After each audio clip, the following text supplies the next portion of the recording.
నమస్తే, welcome to Suman TV. Frozen shoulder అంటే కాస్త కూడా చెయ్యిని పైకి లేపలేకపోవటం, వెనక్కి తిప్పలేకపోవటం. నిజంగా ఈ ఫ్రోజన్ షోల్డర్ వచ్చే వాళ్ళకి ఆ పెయిన్, ఆ బాధ అనుభవించే వాళ్ళకే తెలుస్తూ ఉంటుంది. ఫ్రోజన్ షోల్డర్ అనగానే ప్రతి ఒక్కరికి గుర్తు వచ్చేది డయాబెటీస్ వాళ్ళే. ఎందుకంటే డయాబెటీస్ లో ఎక్కువగా ఫ్రోజన్ షోల్డర్ చూస్తామని. బట్ డయాబెటీస్ వాళ్ళు కాకుండా ఇంకా ఇతరుల్లో కూడా వచ్చే అవకాశం ఉందా? ఎందుకు వస్తుంది అసలు ఫ్రోజన్ షోల్డర్? సో మన సంప్రదాయ వైద్యం ఆయుర్వేదంలో ఎటువంటి చికిత్సా విధానాలు దీనికి అందుబాటులో ఉన్నాయి? ఈ విషయాలన్నీ అడిగి తెలుసుకుందాం. మనతో పాటు ఉన్నారు డాక్టర్ సాజిద్ డిసౌజా గారు from KSSC multi speciality Ayurveda hospital, Banjara hills.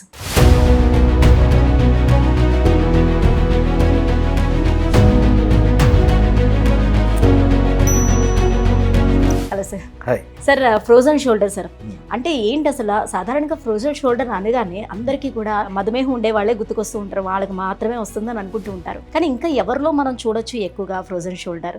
Frozen shoulder వచ్చేటప్పుడు ఎటువంటి సిమ్టమ్స్ మనకు కనిపిస్తాయి? యాక్చువల్లీ ఫ్రోజన్ షోల్డర్ అనేది మన సాధారణంగా చెప్పిన ఒక పదం కదా, దానికి ఒక మెడికల్ టర్మ్. అది యాక్చువల్లీ అక్కడ ఏం జరుగుతుంది అనేది నుంచి మనం మొదలు పెడతాం. సో అడిసివ్ క్యాప్సులైటిస్ అనే ఒక కండిషన్ ఉంటుంది.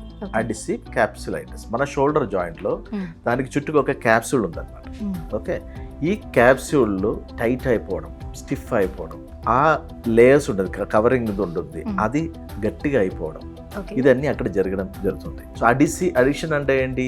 కలిసిపోవడం. ఈ మన గమ్ము, గ్లూ, ఫెవికాల్, ఇదంటే అడిసివ్స్ అంటది, అంటే స్టిక్ అయిపోయిన సంగతి. సో మామూలుగా మన షోల్డర్ ఏంటంటే ఇట్లా బాల్ అండ్ సాకెట్ జాయింట్ ఇట్లా తిరుగుతూ ఉండాలి. చిన్న ఒక సాకెట్ మళ్ళీ ఇలా తిరుగుతూనే ఉండాలి ఈ షోల్డర్ జాయింట్. ఇది ఏమవుతుందంటే స్టిఫ్ అయిపోతుంది, మొత్తం జామ్ అయిన ఒక సిచ్యువేషన్. సో అందుకే దానికి పేరు అడిసివ్ క్యాప్సులైటిస్. ఆ క్యాప్సూల్ షోల్డర్ జాయింట్ చుట్టూ ఉన్న క్యాప్సూల్ స్టిక్ అయిపోవడం అనేది ఉంటుంది. ఎందుకు అలా స్టిక్ అయిపోతుంది? రకరకాల కారణాలు. ఇప్పుడు మీరు చెప్పేది డయాబెటీస్ ఒక కారణం అయితే, డయాబెటీస్ ఉన్న వాళ్ళకి చాలా మందికి అది వస్తుంది, అది నిజమే, వాస్తవం.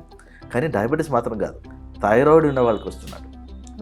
ఓకే, ఇంజరీ, మనం ఇప్పుడు షోల్డర్కి ఏదన్నా దెబ్బ తగిలితే, షోల్డర్ తాకి కింద పడింది అనుకోండి, షోల్డర్ దెబ్బ తగిలింది అనుకోండి, అలాగే ఇంకా ఎందుకు మనకి చాలా మందికి పడుకున్నప్పుడు ఒక్క సైడ్ పడుకోవడం అలవాటు ఉంది, అంతే కదా. సో మన షోల్డర్ మీద ఇట్లా వెయిట్ వేసి పడుకున్న వాళ్ళు కూడా ఫ్రోజన్ షోల్డర్ రావడం ఛాన్సెస్ ఉంది.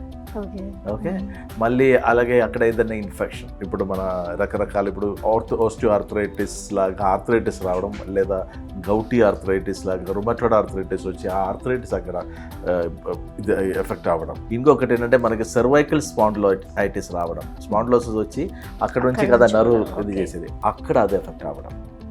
ఓకే, అట్లా నానా కారణాలు ఉన్నాయమ్మా ఫ్రోజన్ షోల్డర్కి, ఒకటే కాదు. బట్ మనకేంటంటే డయాబెటీస్ ఉన్న వాళ్ళకి ఆల్మోస్ట్ మళ్ళీ ఏజింగ్ ఒక 50, 60, 70 ఆ ఏజ్ వచ్చిన వాళ్ళకి చాలా మందికి, అంటే మనం ఎక్కువ వాడడం కదా, ఈ వాడక మనకి ఏంటంటే పూర్వం మనకు తోక ఉండేది, టైల్ ఉండేది, అది కూడా మెడికల్ సైన్స్ అది పోయింది. సో అది ఏంటంటే యూస్ అండ్ డిస్యూస్ థియరీ అని ఒకటి ఉంటుంది. మనం శరీరంలో ఏదన్నా భాగం వాడకుండా అలా వదిలేసింది అనుకోండి, అది మెల్లగా పడిపోతాయి. సో అలాగే మన షోల్డర్ యాక్టివ్గా, మన చిన్నప్పుడు అయితే మన రకరకాల స్పోర్ట్స్ కానీ అలాగా ఏదో చేస్తూ ఉంటుంది. ఒక ఏజ్ తర్వాత మళ్ళీ ఏదో ఊరికి పడుకోవడం, ఏదో అలా చేయడం, అంటే ఈ మూవ్మెంట్ మరీ ఎక్కువ చేయడం, బట్టలు వేసిన తప్ప ఇది చెయ్యి పైకి లేపే సమస్యనే ఉండదు. సో అలా వాడక ఓల్డ్ ఏజ్లో అలా రావడం ఉంటుంది. మెన్ అండ్ ఉమెన్ కంపేర్ చేసినప్పుడు ఎవరిలో ఎక్కువగా కనిపిస్తుంది? విమెన్లో ఎక్కువ ఉంటుంది. కాదు అది మన స్టడీ చూసినప్పుడు లేడీస్కి ఇది ఎక్కువ కనిపిస్తుంది. అది ఎందుకో తెలియదు, మేబీ బికాస్ ఆఫ్ దేర్ ఒకప్పుడు చాలా ఎక్కువ పనులు చేసుకొని, లేదా వాళ్ళే మధ్యలో ఇప్పుడు మామూలుగా ఇంట్లో ఎట్లా ఉండదండి, ఒక కుటుంబం ఎలా ఉండదంటే వర్కింగ్ క్లాస్ ఉమెన్ వదిలేసి పక్కన పెట్టి చెప్తున్నాను నేను, అంటే ఇంట్లో ఉన్న హోమ్ మేకర్ అని ఒక కేటగిరీలో ఉన్న లేడీస్ని, వీళ్ళు ఏంటంటే హస్బెండ్ని, పిల్లల్ని ఆఫీసులు, స్కూల్లో పంపించిన తర్వాత కొంచెం రెస్ట్ తీసుకోవడం ఉంటుంది, పగల టైం, డే టైంలో కూడా. సో అది కూడా ఒక కారణం ఉండొచ్చు. Then they build up lot of weight, body weight. So ఇట్లాంటి రకరకాల కారణాలతో మళ్ళీ లేడీస్కి కాల్షియం డిప్లీషన్ అని అవ్వడం జరుగుతుంది, మన వాళ్ళది మెనోపాస్ అయినాక, పీరియడ్స్ తగ్గిపోయిన తర్వాత. సో ఇట్లాంటి కొన్ని సందర్భం కారణాల వల్ల లేడీస్కి ఇది ఎక్కువ రావడం అనేది కనిపిస్తుంది. సో ఇప్పుడు పెయిన్ ఉండేటప్పుడు చికిత్స తీసుకుంటే అది ఇంకా ఇంక్రీజ్ అవుతుందా? ఎలా దానికి ట్రీట్మెంట్ అనేది ఇవ్వాల్సింది? లేదమ్మా, దీనికి 3 స్టేజెస్ మనం చెప్పగలుగుతాం. ఒకటి ఫ్రీజింగ్ టైం అంటది, అంటే అది ఫ్రీజ్ అయిపోయిన టైం, అప్పుడు పిచ్చిగా పెయిన్ ఉంటుంది, స్టిఫ్నెస్ ఉంటుంది, అక్కడ ఆ భాగం అంటే వాపు అనేది ఉంటుంది, ఏదో అక్కడ ఏదో ఒక రాయి ఉన్నట్టు ఫీల్ అవుతుంది. మన షోల్డర్ కాదు, ఏదో అక్కడ మమ్మల్ని ఎవరో పట్టేసి పెట్టుకున్నట్టు ఒక ఫీలింగ్ వస్తుంది, ఫ్రీజింగ్. టైంలో అప్పుడే పెయిన్ విపరీతంగా ఉండేది.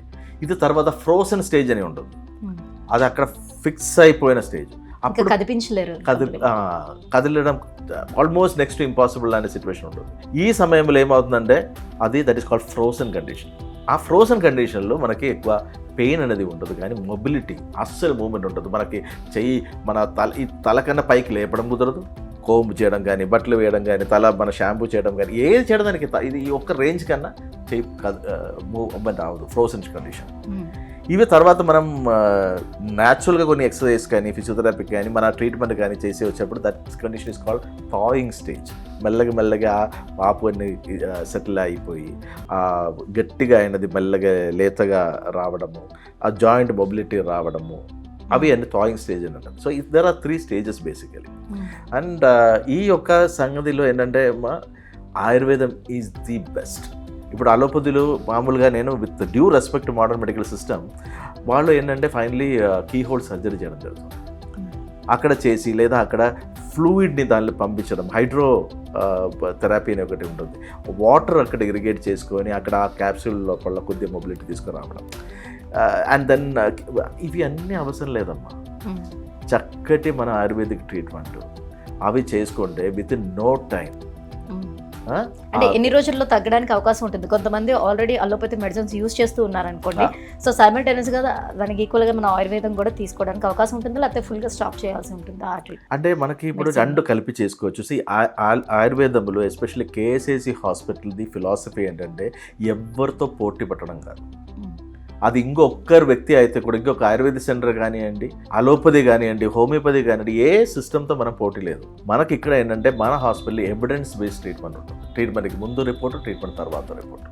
సో అది even without an injection, even without a surgery, even without analgesic, pain killers, steroids, ఇది ఏమి ఇవ్వకుండా న్యాచురల్గా మనం దానికి తగ్గించి తీసుకురావడం, సైడ్ ఎఫెక్ట్స్ ఏమీ లేకుండా తగ్గించి రావడం ఒక ట్రీట్మెంట్ ప్రోటోకాల్. సో మనం మామూలుగా అయితే 7 days, ఇప్పుడు మైల్డ్ స్టార్టింగ్ స్టేజ్ ఏదైనా ఉంటే 7 days తగ్గిపోతుంది, లేదంటే 14 days, లేదా 20, multiples of 7. It depends on the severity of the disease. Associative diseases, ఇప్పుడు ఈ ఫ్రోజన్ షోల్డర్కితో పాటు డయాబెటీస్ ఉందనుకోండి, అది మాత్రం ఉందంటే అది కంట్రోల్ వెంటనే తీసుకురావాలి. And be in KCC hospital be reverse diabetes. I'm telling viewers, there is happy news. If you have anybody, మీ ఫ్యామిలీలో డయాబెటీస్ ఉందనుకోండి, type 2 diabetes, it can be completely reversed. అది కూడా within 3 to 6 months time. So diabetes ఉన్నవాళ్ళు దాని దిక్కెళ్ళి frozen shoulder వస్తే కూడా తగ్గించడం కుదురుతుంది. And we reverse thyroid. The second main reason for frozen shoulder is thyroid. ఆ థైరాయిడ్ కూడా మనం రివర్స్ చేయడం జరుగుతుంది. సో ఆటోమేటికలీ దానితో పాటు మనం మొబిలిటీ ఇస్తే డెఫినెట్లీ ఫ్రోజన్ షోల్డర్ తగ్గిపోతుంది. మళ్ళీ ఇంజురీ హీలింగ్కి ఆయుర్వేదం తప్ప ప్రపంచంలో ఏం సొల్యూషన్ లేదు. Okay, muscle relaxation, muscle injury healing, tissue healing, అక్కడ లిగమెంట్ ఏదన్నా ఇదైతే పార్షియల్ టేర్ లిగమెంట్ అయితే కూడా మనం హీల్ చేయడం కుదురుతుంది వితౌట్ ఎనీ సర్జరీ. సో ఆయుర్వేదంలో కూడా మెడికేషన్ ఏమైనా ఇస్తారా, లేకపోతే థెరపీస్ తోటి దాన్ని క్యూర్ చేయడం జరుగుతుంది? మెడిసిన్స్ కూడా ఉంటుంది కదమ్మా అక్కడ, బికాస్ థిక్నింగ్ అవుతుంది, దాన్ని థిన్నింగ్ చేయడం అనేది ఒకటి ఉంటుంది. మళ్ళీ అక్కడ న్యాచురల్లీ సైనోవిల్ ఫ్లూయిడ్, మెంబ్రెయిన్, ఇవి అన్నీ ఎంట్రీ చేసుకొని తీసుకురావడం జరుగుతుంది. లూబ్రికేషన్ అనేది కంపల్సరీ అక్కడ పోవాలి. ఓకే, ఆ జాయింట్లో వచ్చిన అబ్రేషన్స్ అది హీల్ చేసి రావాలి. So we have to take internal medication also.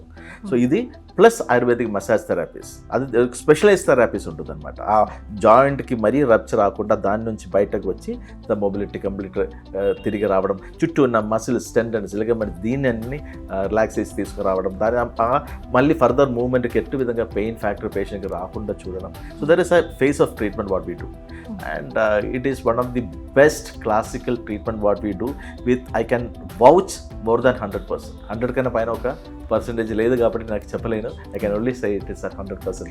So ఒక షోల్డర్కి వస్తే మళ్ళీ ఇంకో షోల్డర్ కూడా వచ్చే అవకాశం ఎంతవరకు ఉంటుంది? తప్పకుండా ఉంటుందమ్మా, ఎందుకంటే మనిషి శరీరంలోనే అలాగే ఉంటుంది. ఒక్క కంటికి మాత్రం జబ్బు రాదు.